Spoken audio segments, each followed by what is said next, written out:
all right, party people in the place to be, vandals, and everybody else out there lurking in the darkness. This is a brand new episode of How'd We Get Here? And yep, we get into that. Yo, Joe, what's up? Not much. All right. So this episode of How'd We Get Here is brought to you in collaboration with PowerPulp. Stories for your third eye. Go to powerpulpcomics.com and check out their lineup of self-published indie creators, your one-stop shop for self-published indie creator comics.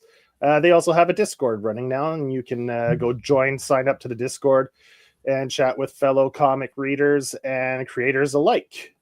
We also have a giveaway from we do Power Pulp centric episodes called Power Hour, and we have a giveaway. You could win either Emerald Emu or 21st Century of Big Spiders. So you just go over to that episode for that Power Hour. Write Power Pulp down in the comments to enter for a chance to win one of those two titles. We'll be spinning the wheel tomorrow, right, Johnny? Yeah, tomorrow we're going to be picking the winner for this, so you got a little bit of time left, so don't waste it. But we have had a lot more people hop on just recently. Yeah, getting in under the wire. We have another giveaway going from Steve McArdell, the creator of Vendetta. He's donated a copy of Vendetta Holy Vindicator. That's the trade for the first 4 or 5 issues. 4 issues. So that's the trade for the first 4 issues. That's a giveaway. So same deal. Go over to the episode with Steve McArdle and just write Vendetta down in the episode comments for your an entry to win, for a chance to win that trade paperback. We also have a few friends that have Kickstarters as well.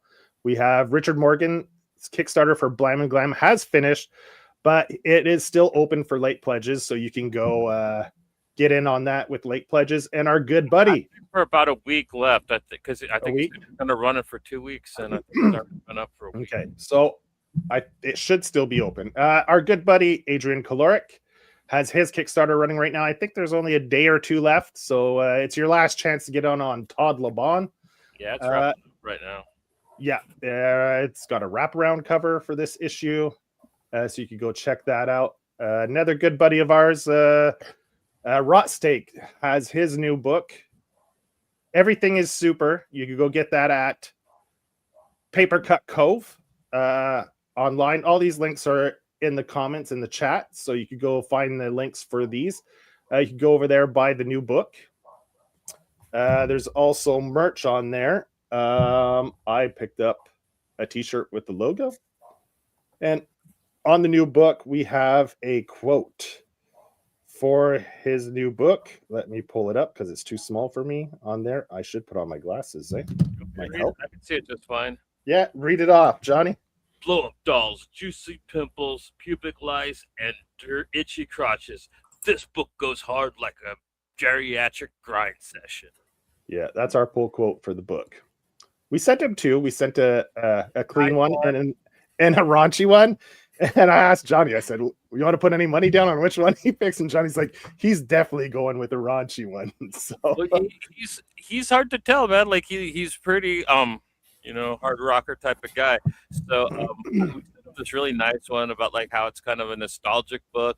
And then I'm like, well, man, maybe if we he'll think we're pussies if we give him this one. So I was like, so let's do like a gnarly one, and like we did that one, and I'm like, okay, so we got the 2 extremes. Either he's going to think we're assholes or we're wimps.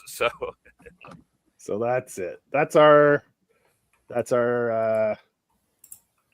all our taking care of business part. So that's done. So now we get to the meat of the show. We're here with Jonathan Hedrick.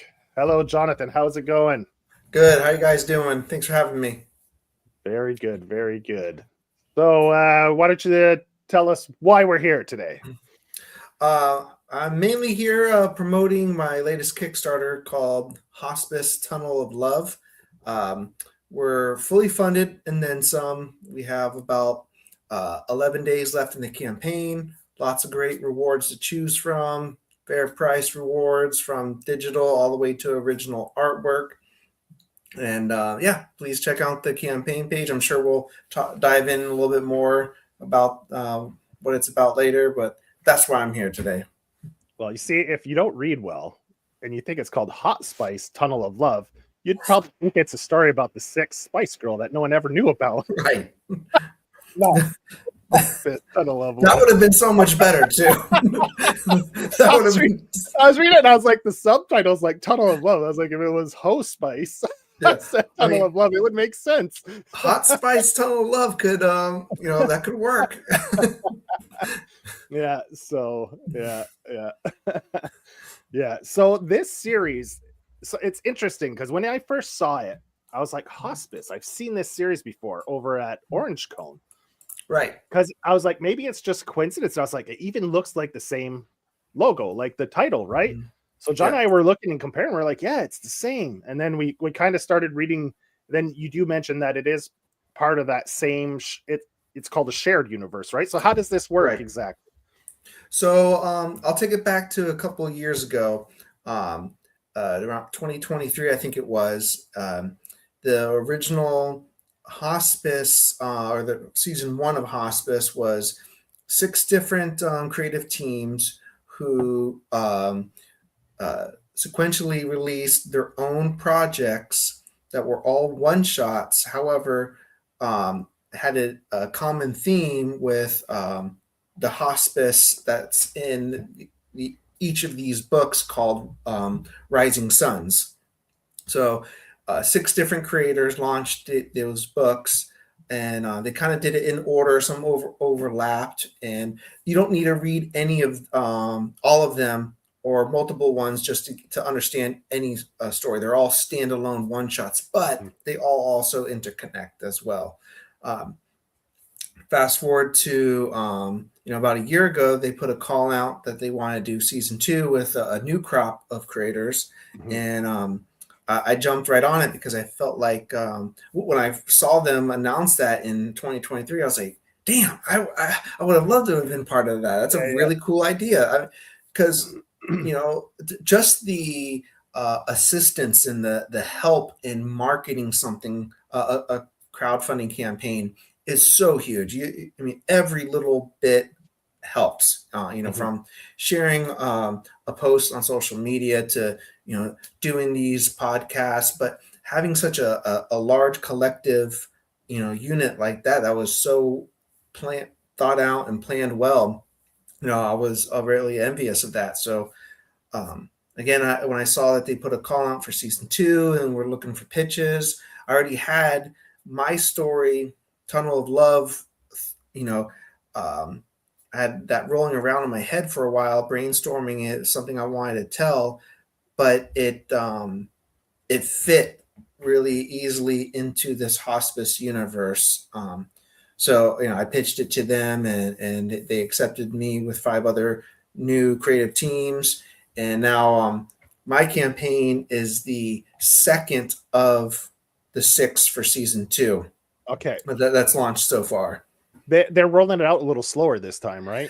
Yeah, they kind of the pioneers, if you will, kind of just let us do whatever we wanted. They suggested, recommended things, said how they did it, but with everyone's schedule, everyone has different release plans for their own crowdfunding campaigns. The first project for our season 2 that Sean Wood launched, he's already fulfilled it and has already launched a second campaign for a different one of his, just because that was his schedule. Oh, but got you. Yeah. But it benefited me and the people that go behind after me. It benefits because the promotion. We already had the success of 7 crowdfunding campaigns, if you account the 7th one for season 1, which was the trade paperback, that already built up this brand, or people knew about it. Then Sean launched his project back in I think October, so that the updates, you're kind of building an audience with that, and so the people in my season that go after me are going to get benefit from that as well, which is kind of the whole point of all this, is to kind of the synergy of it all, and while also producing some great stories that have a common thread between them all.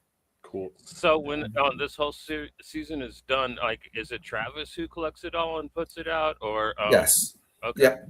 Travis will be releasing a trade paperback probably at the end of this year if everyone's campaigns are fulfilled and completed on time for season 2 as well. So if I remember correctly, the first Hospice season 1 seems to me with the Kickstarter, it ran like each creator had their issue come out 2 weeks apart, I think, or something like that. It wasn't even a full month.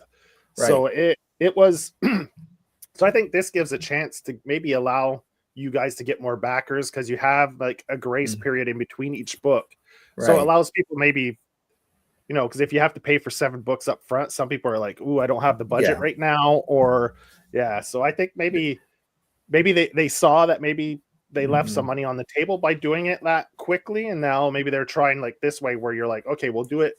Each creator will do his own campaign individually, and maybe see which one works better. So when you do season 3, you can take the pros and cons of each one and maybe do a hybrid rollout. So yeah, they mentioned that might have been a possibility, that hindered them. You're asking that that backer or a lot of backers to stretch that $20 across a lot more, and it's not just those 6 campaigns. There's everyone else's campaigns that they want to. So give him some breathing room. Definitely benefited, and because Sean, the first creator from season 1, already fulfilled his campaign, I'm including the digital copy of his project in mine as an add-on. So that only helps me even more. It helps him because he's getting a portion of those sales as well. It's really stacking up that way, and I think the person that's at the end of season 2 is going to be even a better position.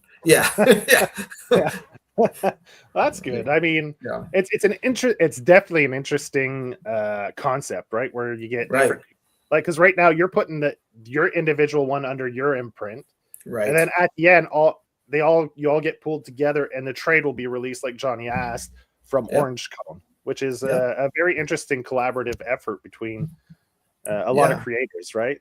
Yeah, it's super unique. I can't think of something that's close to being the same thing. We have shared universes in comics everywhere, but them being their own IPs, because Sean's comic book is issue 1 of more. He's going to tell more of that story. His isn't necessarily a one shot. It's going to continue. And David Byrne from season 1, he's going to have that character exist in his own IPs too. So it's like a foundation, getting a lot of support, but then going off on its own too, which is really cool.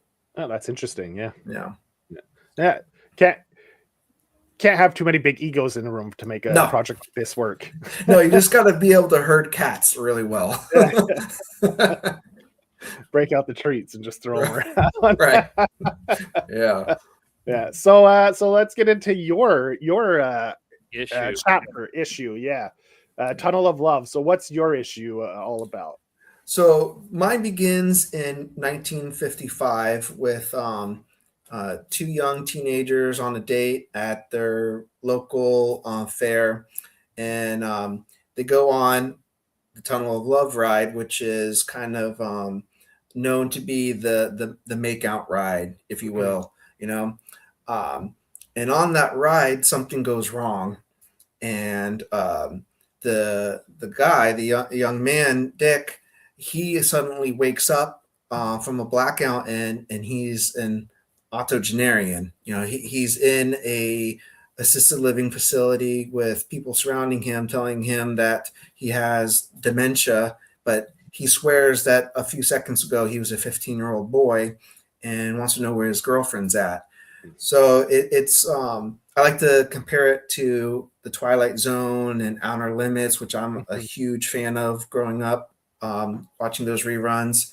And I've also had someone in my family that was afflicted with Parkinson's disease, and seeing them have to struggle with such a terrible, ailment like that, it can be horrifying in a very realistic way. So I wanted to, tell that story in a more far-fetched type theme, with some Satanism and occult aspects, while also my biggest influence is actually Bruce Springsteen.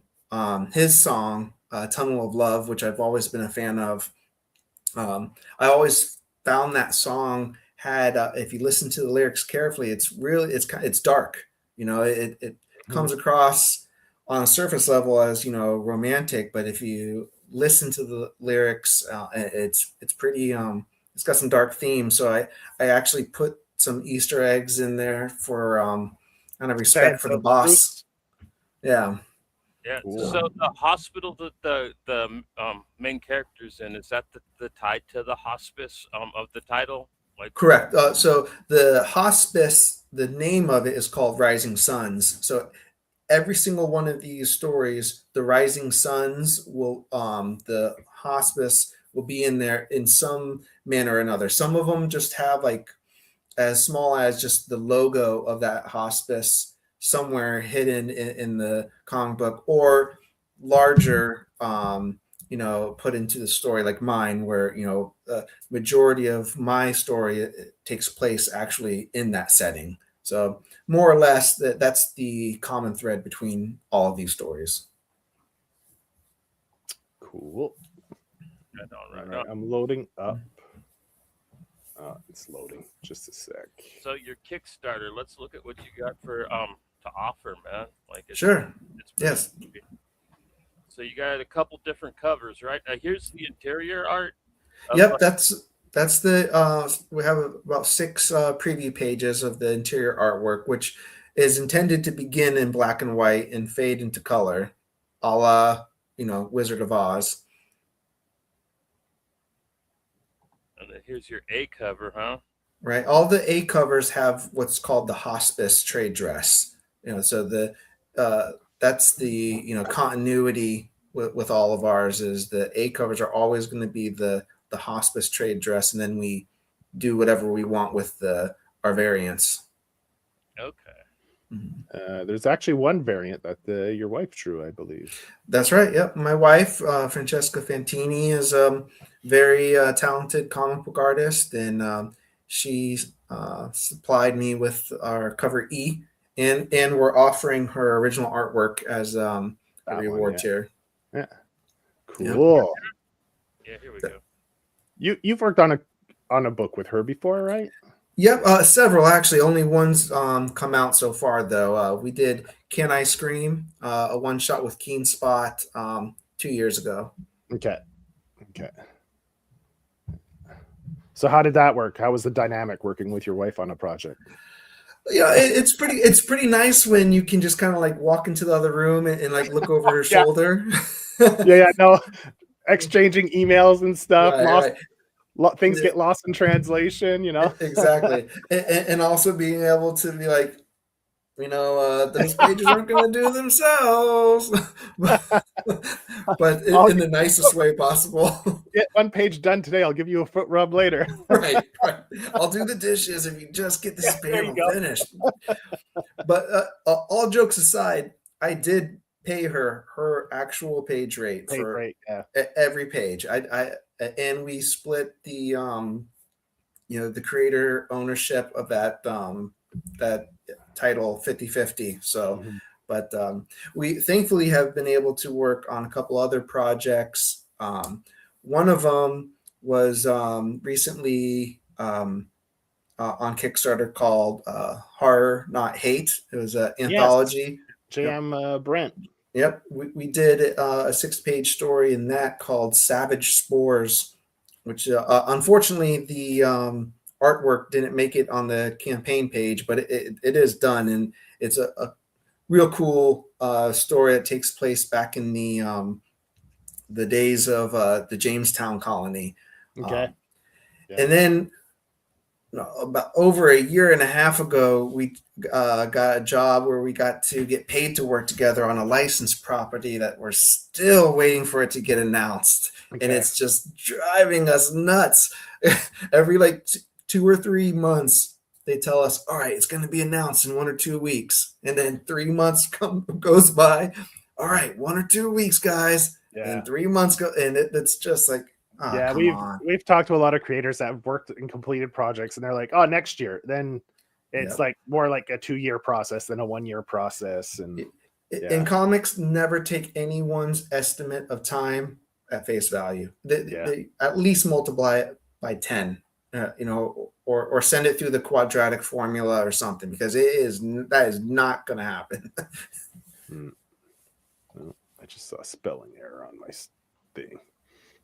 I forgot an I on hospice. Oh, I've misspelled that so many times. Just typing, but now I'm probably going to spell hot spice. Hot spice, yeah. Yeah, I'll fix that right now. There we go. I just caught it as you were talking. I saw it going by on the Tinker tape on the bottom there. Yeah. That's the worst. You can proofread all you want, but yeah, that's afterwards. And then him having to rely on me. I'm dyslexic, so it looks fine to me. I'm like, yeah, me too. And I'm reading it. It's because it's on a different colored background too. So when you look at it, you're like, oh, then it sticks out more, right? So that happens easily. It happens to me all the time. Yeah. So let's, Johnny, did we drop the link for the Kickstarter in the chats? Here, I'll do it really fast. Yeah, we'll drop that link for the Kickstarter in the chat. So, I mean, people can go click on it and go back the book. Like you said, it's funded. I saw it was at 125%, which is nice. Yep. So well over. So if you have anyone back out or anything, it's pretty much more or less you're over that 25 over threshold. So you're pretty good. Yeah. You have a preview right on that page, so people can read that preview. It pretty much covers what you just explained, which is really cool. There's one aspect of it that I love, and I don't know if it's because the old part is in black and white, right? And when he comes to like more like present time, it's color. Is that exactly. Is that how it's going to be in the book? Correct. Yep. Yeah, I love that. That's awesome. Thank you for noticing that. I've made a point at the top of the campaign page to let people know that the whole book isn't in black and white, because that could, deter people from backing the campaign, or maybe that's what they want. But yeah, that we intentionally did that just to kind of, it's a very visual medium, comic books. So take advantage of that type of change and visualization from black and white to color. It means a lot. It can do a lot. It looks amazing, and the black and white pages are top notch. And it's Gabriel Ibarra. Gabriel Ibarra, for short. Gabriel Ibarra Nunez. I saw it because he's the artist that worked on the Recount, right? Correct. Yep. He did the 3 pages with me on the Recount. He's a Chilean artist I've known for 5, 6, 7 years now, and he's super talented. I always say that he has a Xerox machine for a hand, because he can draw some. I've worked with him on something before where I had to tell him, dude, you have to redo these pages because we're going to get sued because this guy looks just like Idris Elba, or that guy looks just like Anthony Mackie. Like, you're like, it's great that you can draw that good, but we can't just have people look exactly like a certain celebrities. Yeah, we covered. What book was it, Johnny? The Punisher book, where the first few issues, the detective looked just like this actor, and then as like starting with issue 3, he dramatically changes looks. Yeah, exactly. And who he got recasted? He looked like Morgan Freeman. I think so. Yeah, and the Greg Rucka Punisher. Yeah, the Rucka Punisher run there. He looked just like the first couple issues of that Rucka run. Like it spit an image of Morgan Freeman. Then all of a sudden he tweaked him a little bit. I think made him a little younger. Didn't have quite the same facial features. It was very clearly, I think he got they probably got a note right from the editors saying, "Yo, Probably like yeah, you can't keep drawing him like this." no, I mean, you have to even be careful with what you name characters. You know, there's been people who have got in trouble for just unintentionally naming it a character after a real life person. You know, and if that character is not, a very nice character, then you can get in some legal trouble. So Yeah. yeah. I didn't know that though. I thought you could draw celebrities, like only if you're like lampooning them, because like we do. Well, he lives in Europe too. We have a buddy that like draws famous people all the time in his comics in a bad light. Yeah, I mean, I think it all depends from one country to the next and all the legal mumbo jumbo. But Maybe it's if you're Go ahead. depicting them as themselves, not as a Right. character, maybe. Like if Yeah, you're drawing yeah, Brad Pitt and you're saying this is Brad Pitt, maybe legally you can get away with it then because you're Right. depicting him as the person he is. But if you Yeah. drew like Detective Hogarth and he looks Right. exactly like Brad Pitt from Seven, then Right, maybe right. there's like maybe an issue there, right? So Right. I think there's some licensing stuff, their likeness, but when it's like when they're a public figure, you can get away with it if they're being portrayed as that public figure. That's how you see things like Biden's Titans and things like that. Big Papa's in the house, congratulating you on your Kickstarter. Oh, thanks, Big Papa. Erwin Papa. Biden's Titans, was that actually a Kickstarter? I missed that one. No, I think that was a Keen Spot series. Okay. They did a couple of parody things. Biden's Titans is the one that sticks in my mind because of the how it rhymes. I think they did another one for Trump, and there's also a line of comics, a publisher that just does all biographical type stuff because you can get away with it as long as they're, like I said, a public figure. Is that the company that does all the comic books about famous hip hop stars? I think so. I think that's one of the things. Yeah, I've seen another one for like AOC and politicians. They're quick, recognizable. I know that thing. Easy sell. Mm-hmm. Yeah. So this Kickstarter has what we said 10 days left. 11 days. Yep. So you're past the halfway mark and you're funded. So that's good news. This is just one more book you're adding to quite a vast bibliography you've built yourself now. Yeah, you have quite a few titles. I loaded up a few of maybe some of the. I think two of your most popular is obviously Recount. Got a lot of good critiques. So here's the issue 0, like the preview one. That's all black and white. You have issue 1, 2, 3, 4, and 5. Right. The 5th one is actually a prequel. One-shot? Okay. Yeah, a prequel one shot. We called it the Recount Preamble, which takes place, begins years in the past. That's the prequel one. Some great covers for this series. You got that published, right? Like that was a Source Point book at one. That was at Scout. Yeah, Scout. And then last year the rights came back to me, so I redressed them and with my imprint and put them on Global Comics, and eventually I'm going to get I have planned for a while a deluxe hardcover edition. Nice. with including the preamble together, and I already have a beautiful cover for it. It's just a matter of time. Yeah, Recount is an interesting book because in today's political climate, I mean, it definitely hits probably a lot harder than when it first came out. Yeah. Well, yeah, when it's still relevant when it came out because I think it came out right around when Trump his first term. On his way out, I think, right? On his way out, yep. Yeah. The first issue dropped a week after Election Day. So you put so that all that shit happened at the and then the January 6th happened like two months later. So it was what I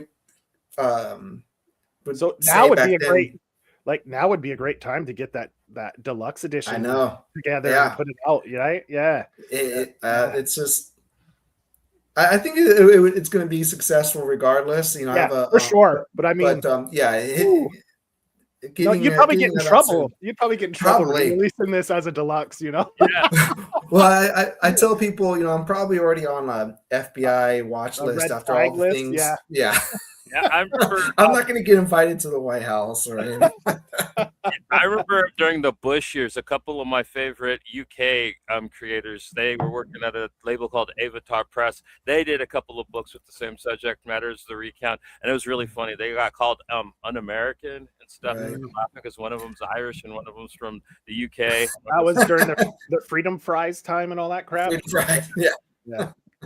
Yeah. I remember that.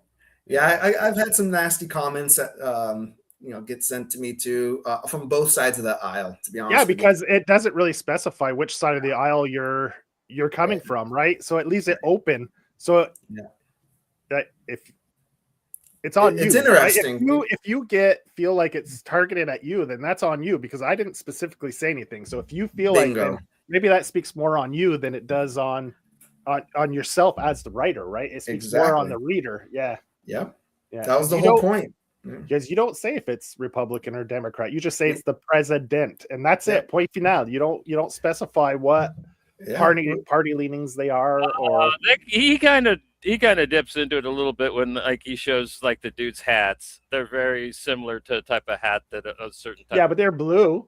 They're blue. Yeah, I mean like they're not red. So someone could say, "Oh, you're trying to be like Democrats are bad and this and that," you know, because they're not red hats, they're blue hats, you know. So it toes the line, right? So that was the point, was to you know, make sure we didn't lean any direction and kind of leave that to the reader's perception. Yeah, but it was fun. I still have a couple issues of that left to read. Thank you.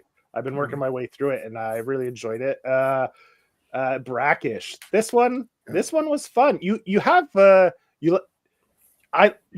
very diverse lineup of books. Like this is a little bit of a love story. Right. Romeo and Juliet in the swamp, pretty much. Yeah. Exactly. That's my elevator pitch to it. I like to diversify. You know, I like to you know, I'm a horror writer at heart, but you know, I like to, you know, cast a wide net, and I have stories that are in all kinds of different genres, and it's fun to play in those different sandboxes. You know, why pigeonhole yourself as just the zombie guy? You know. So Brackish, how many issues of that do you have? Right now, only one. That one is out. Yep, one is out. It's free to read right now on Global Comics, and I plan on crowdfunding issue 2, which you can read a preview for now in the back of issue 1 later this year. Plan to get issue 2 and get the ball rolling on that one. That one had some, for lack of better words, production delays, and that's me being nice. But yeah, deadlines. Let's just say deadlines were not met. Yeah. That's basically the gist of it. That's the politically correct way of saying it. So this would probably potentially be your next Kickstarter after Hospice. Yeah, that's the one I really want to get out this summer and get the ball rolling on that one and get the first volume out, because I had big plans for Brackish to follow just the way Quicksand did a couple of years ago. I had 5 issues of that series, but I think Brackish is going to go on for a lot longer than 5 issues, but still told in that 5-issue arc. And you're saying you're originally you grew up in Florida, or you have family from Florida? So this is kind of Florida. So this is kind of a wink to your upbringing, the swamp, and all that. It is. You know, it's me telling a different side of it. You know, people growing up in Florida, people think everything it's either surfing, it's either Florida Man, or it's Disney. There's a lot of sides of Florida that people don't see. You know, other than the stereotypical stuff. So there's a lot of history in the state. And, you know, I pulled from, you know, some semi-historical stuff that's gone on for generations in you know, the deep Florida areas. Yeah, kind of like the scene in the past where the two families are right, feuding, and then they come to an agreement, and yeah. Yeah, it was a lawless swamp for a long time. Yeah. You know, Yeah. so there's stories for that, you know, and I wanted to tell it. And here's one that's the art in this is very, I won't say experimental, but it's pretty wild.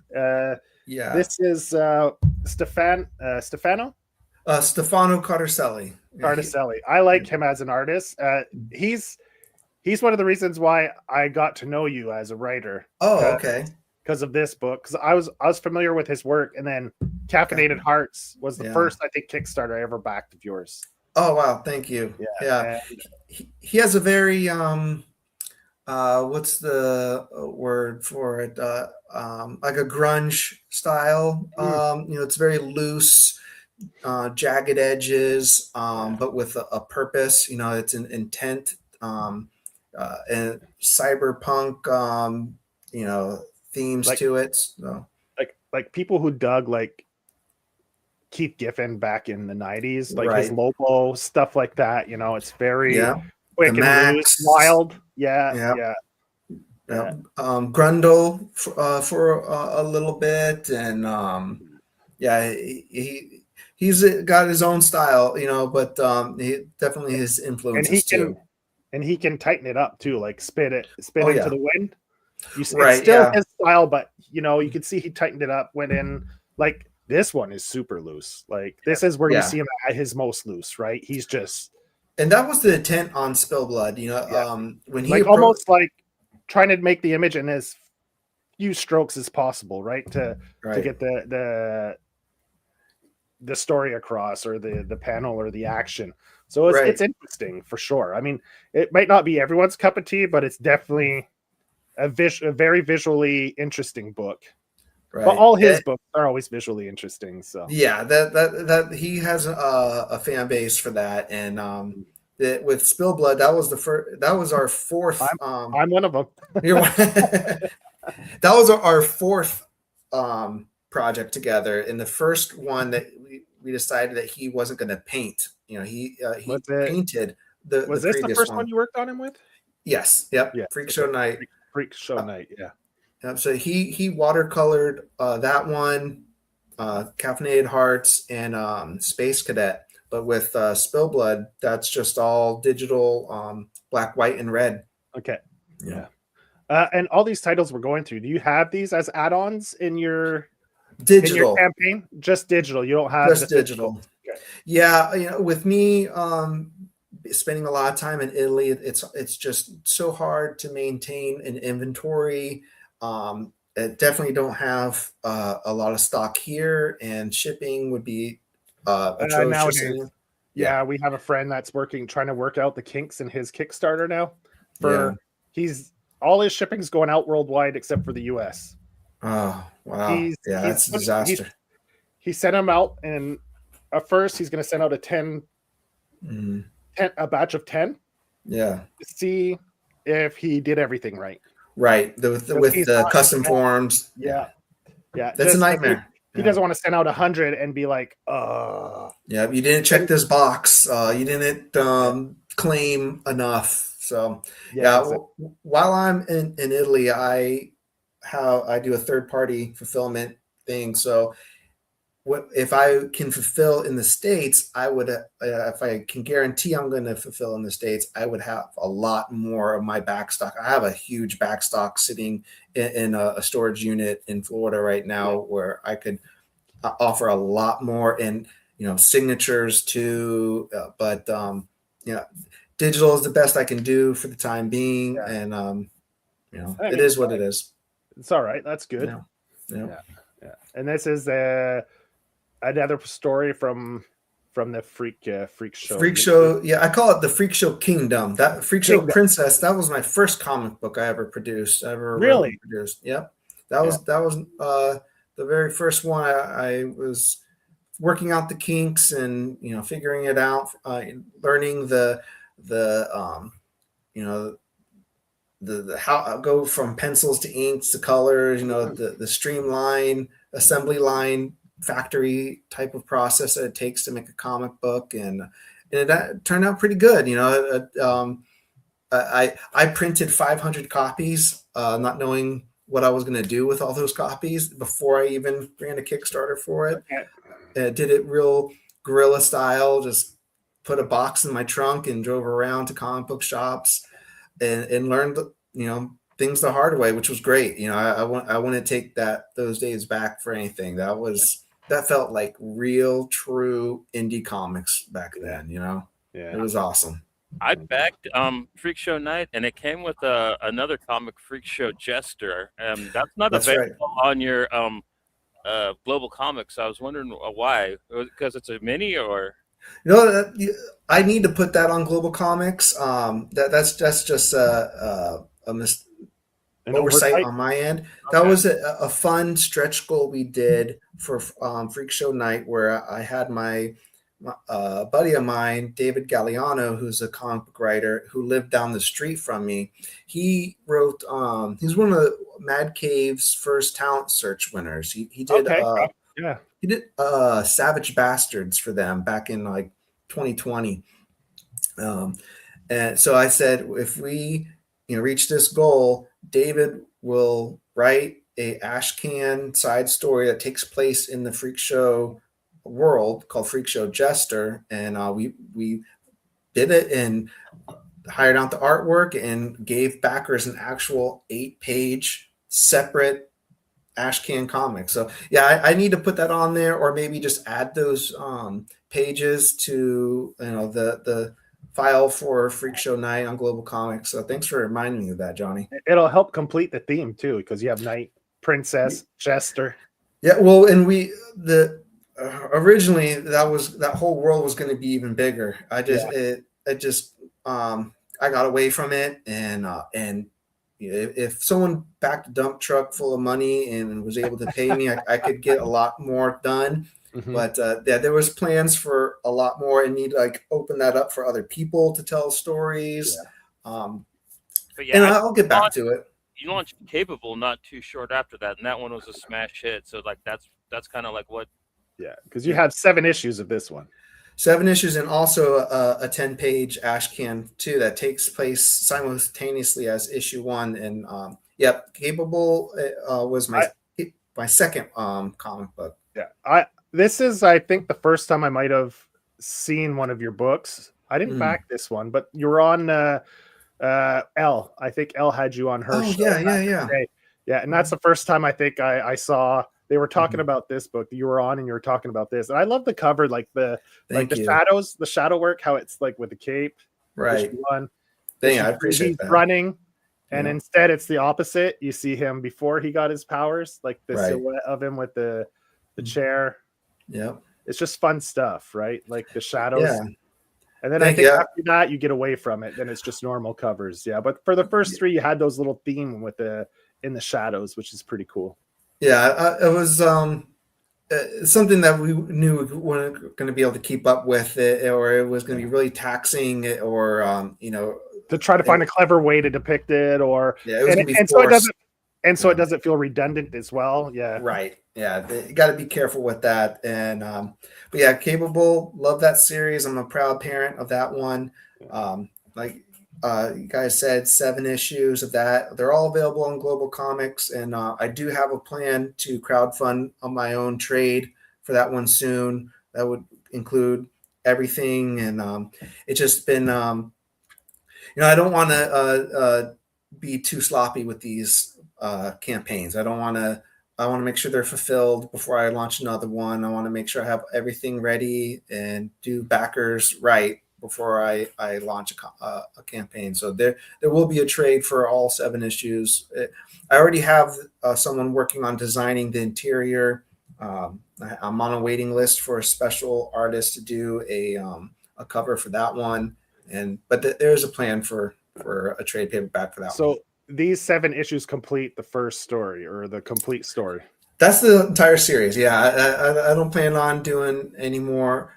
Is there a possibility there could be more stories of Capable? Absolutely, because the whole world, this wasn't an isolated incident. The whole world experienced this phenomenon where people with disabilities suddenly gained superpowers that were opposite of what their handicap is. So they could be no longer disabled, but they have superpowers.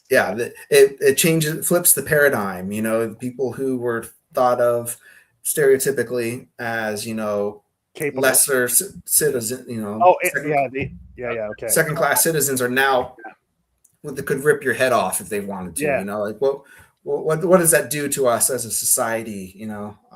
So it happened worldwide. Okay. In the book, I only read like the first couple issues. I thought that it was due to the earthquake.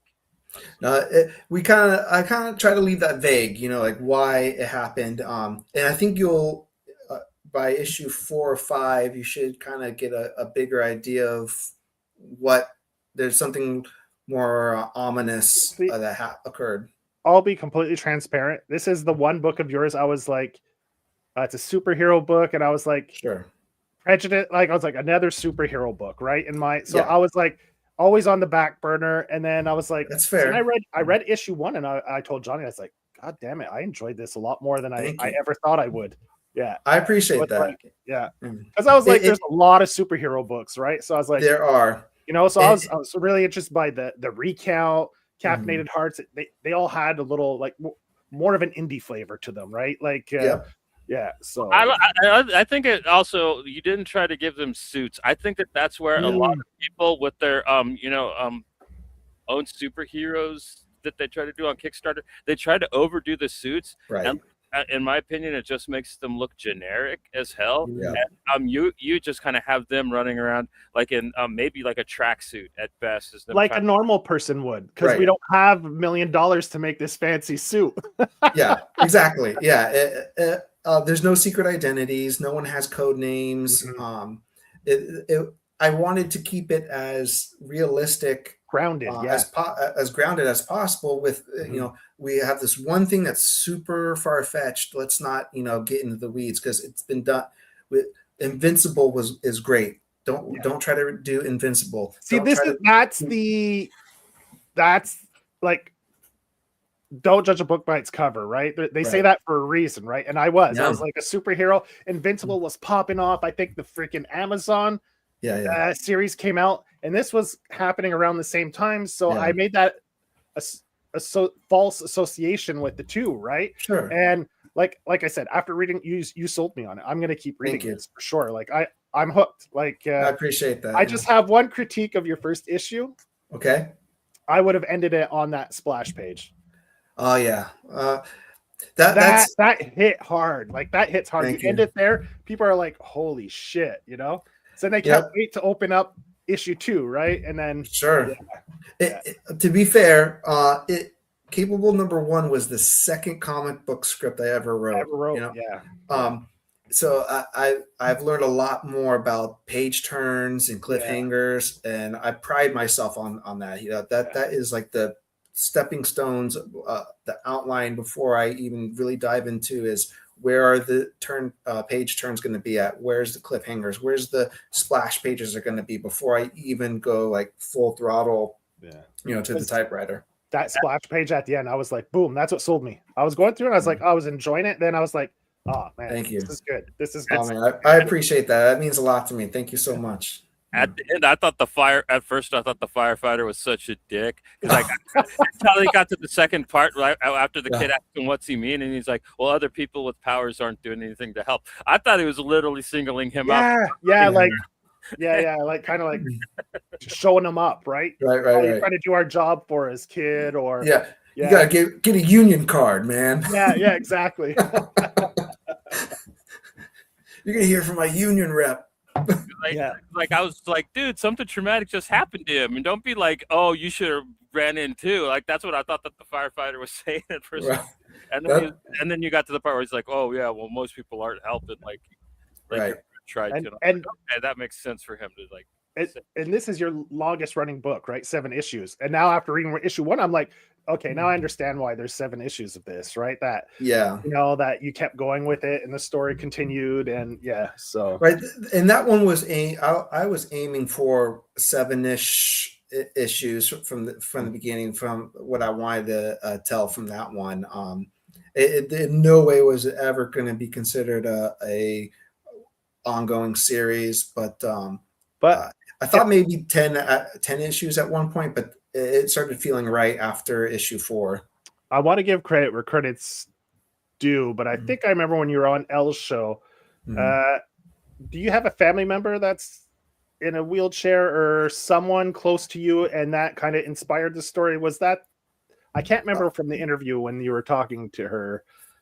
No, I have a good friend that's in a chair. In a chair, okay. Yeah, and our editor, she has cerebral palsy, and my friend who I named the character Harry after, his name's Harry as well.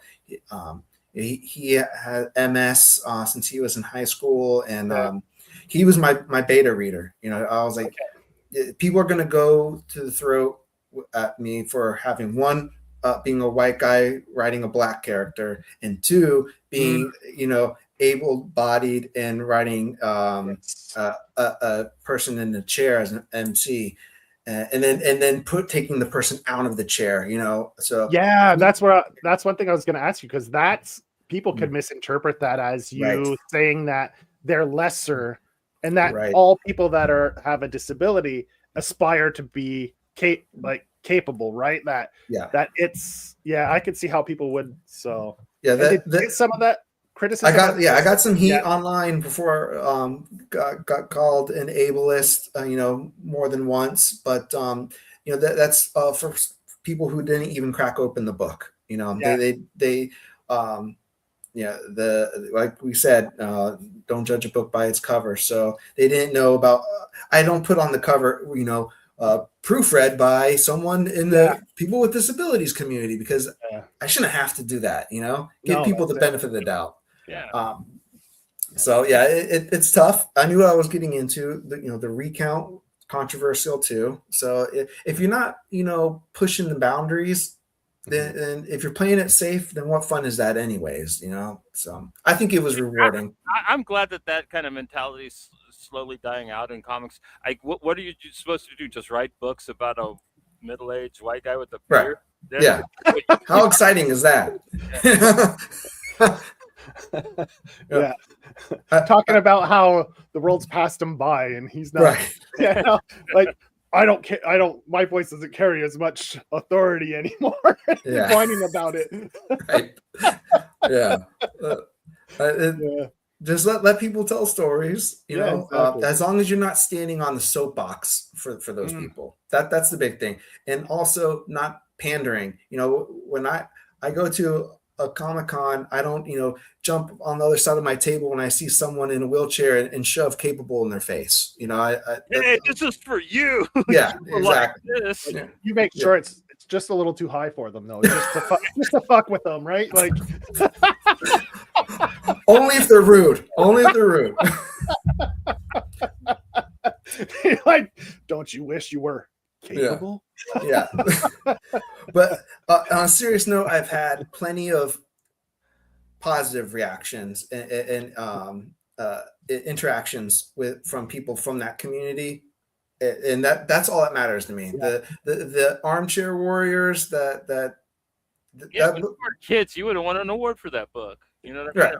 Like, got like some kind of a spotlight on you. You know what I mean? See, and maybe like we were talking about before, you served in the military, so I didn't know if maybe this was connected to it too. You had friends that maybe I was a X-ray tech in the Army, so I definitely seen people who have been capable, for a lack of better, no pun intended, and then their lives change. I'm still a licensed X-ray tech too. I've practiced X-ray for about 20 years, so I know people what it's experienced, that loss of being able to have two arms and not have any arms, losing both legs, losing an eye, losing your hearing, all that stuff. So it is a sensitive subject for me, that I even as a child, I had a speech impediment, and they pulled me on a class 1 hour, 2 hours once a week, and I had speech therapy, and the speech therapy was also with kids with Down syndrome, children that were deaf, children that were blind. So I already had this exposure to that community that I don't call myself a member of, but I would like to think I'm a very strong ally to them. Yeah, I hear you. Like I said earlier, I was severely dyslexic. So like you, I had to go to what they Right. called the resource center for a couple hours a day and like Right. read, you know what I mean, pretty much, and show that I'm progressing. Right. And yeah, there's plenty of invisible disabilities, and I try to work that in to capable as well. So yeah, if people are going to judge a book by its cover, and what can I do about that? They don't like it, they don't have to read it. That's what I have to say. So do you have a timeline for the collected edition of that one, or it's you're going to do it, you just don't know when? Yeah, the biggest thing that stopped me right now is coming up with the finances for the cover, because I have a cover artist in mind. I've been on his list for a while, and I get to like the top of his list where he's just like, all right, now I just need to get paid and I can do that cover. And I'm like, can you bring me back down 5 or 6 spots? Okay, yeah, because I paid an artist to do like the first 12 pages of this Kickstarter. I need this Kickstarter to go through, and then after that, Right. It just needs to line up with your schedule, and exactly. Yeah. And life needs to go. That needs to not have any hiccups. But yeah, as soon as that's done, we got the guts already, obviously, because 7 issues. But I have gone and have hired a graphic designer to make those chapter breaks, the credit pages, the back cover. So the main thing we're missing is that cover, which I really was adamant about getting this specific artist for, and then we'll get that launched. And then that'll be a Kickstarter as well. Yeah, because you kickstarted every issue of Capable, right? For the most part, I did a double campaign for the first 2, which I regret. If anyone's listening to this, it's a creator that crowdfunds, don't do that. Do every single one of them separately. Yeah. But I was still really wet behind the ears back then, so I did that for both of them. What's the main reason for that you save? To grow your audience. You're leaving money on the table. You're leaving growth on the table. So get one at a time. I understand it in theory. Even if you have both of them done, you want to get them out. But it's like we were saying about stretching that $20 when for season 1 of Hospice. You're really asking a lot for people. So had I known, and I did that again with when I was crowdfunding Quicksand. I did Quicksand 1, and then I went from 1 to 3, and I wish I didn't do that at all. So, yeah, gotcha. You learn things the hard way in indie comics. So you have Quicksand. I don't think I have any of the covers here of Quicksand. No, I didn't load any. That was last year you put that out, or a couple years ago. I started crowdfunding it in 2021, and then it got picked up by Scout. And so Scout published 1 through 5. I crowdfunded issues 1 through 3, and that's another one I plan on having to put a trade out for myself.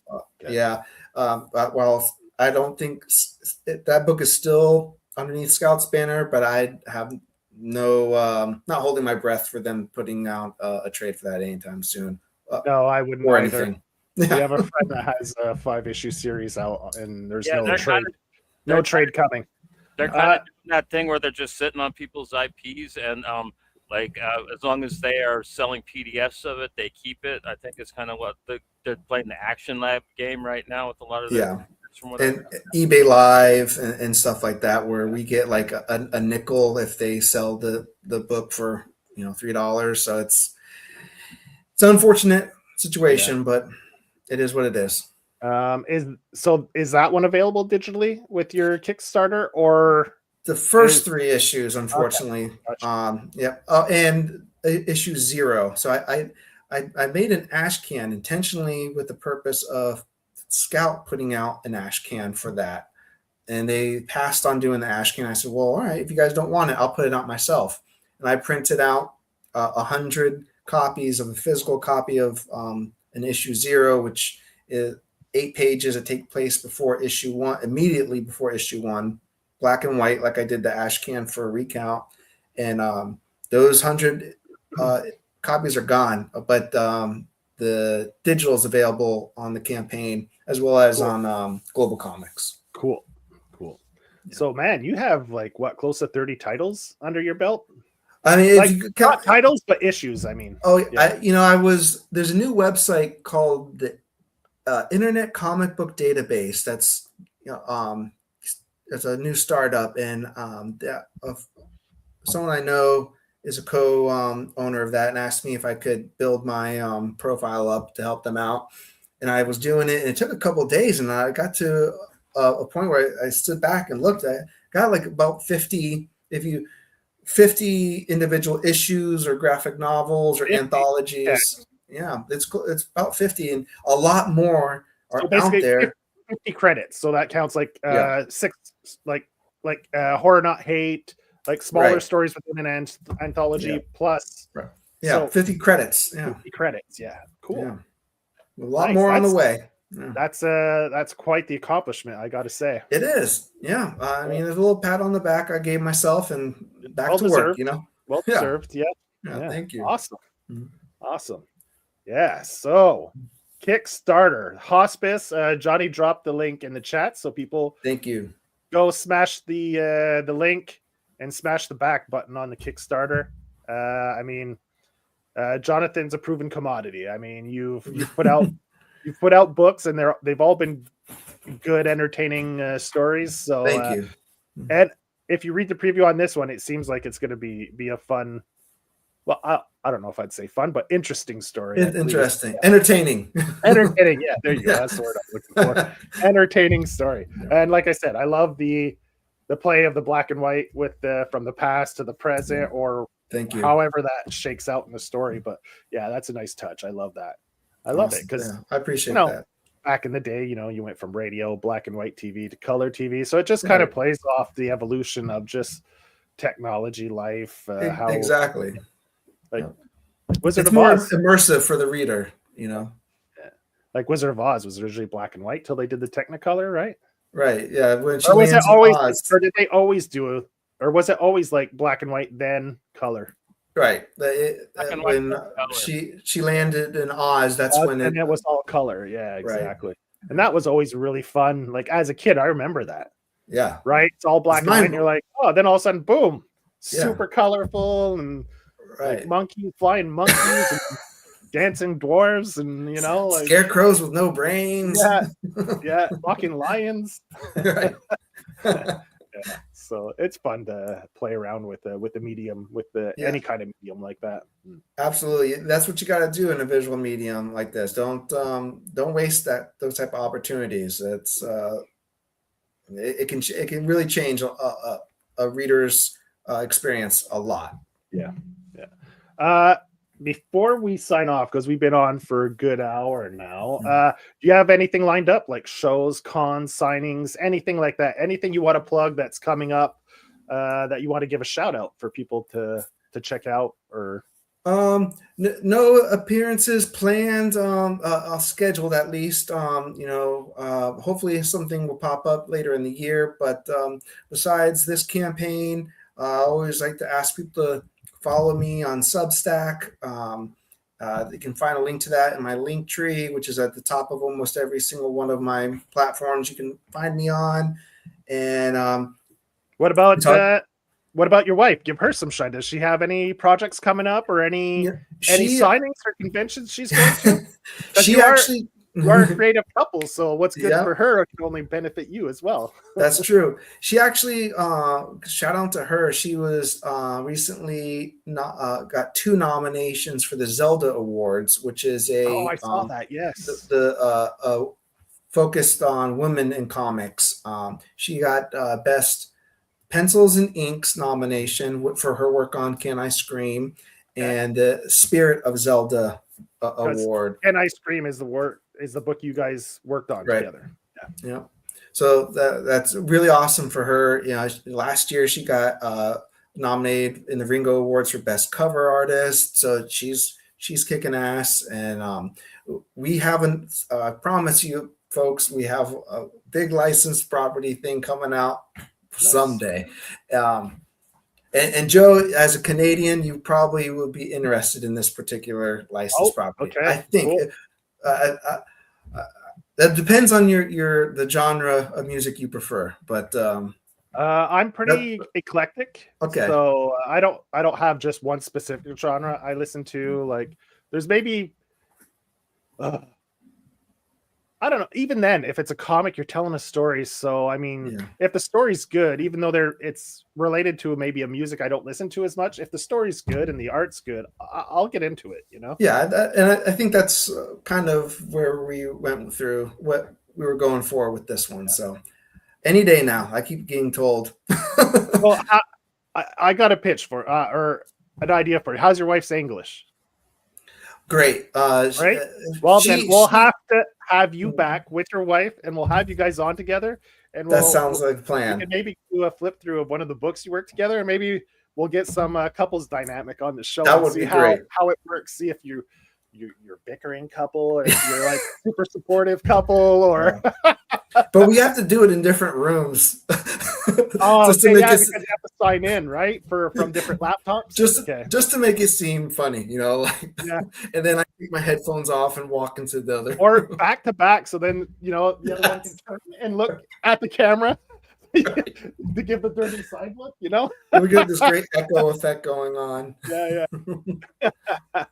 But we'll have to have you on with her, and we could talk about the books you guys worked on together, and maybe just comics talk in general and stuff. It's always fun. A blast. Yep. Yeah. I love that. Awesome, man. So people, Hospice, Tunnel of Love, season 2.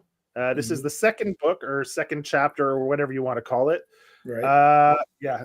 It's live on Kickstarter now. 10 days left, so go back that and show Jonathan a little bit of love, and show indie comics some love at the same time. Yeah, why not? Any closing remarks or any final questions, Johnny? No, I'm good. I just was going to make a joke. Jonathan's trying to make up for killing them hockey players in Freak Show Night to cheer you up.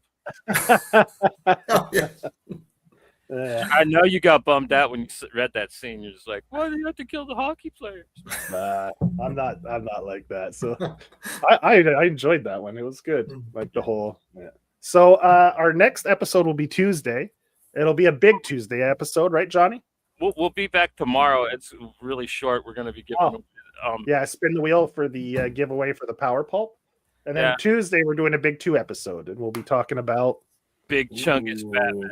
We'll do the annual by Daniel Warren Johnson, and we'll cover the first trade of Absolute Batman, because we promised we'd do a Batman episode once we hit 1,000 subscribers. So we hit that a while back, and we just have never done it. We originally were planning on doing the Red Hood story. That was much reading. Yeah, we pivoted it, and now we're going to do Absolute Batman. Seeing as how it's a hot book, we'll see if it garners any interest by people. So we'll do a flip through. I'll set up the camera, we'll put it under the spotlight, and we'll flip through these 2 books and let people know what we think of it.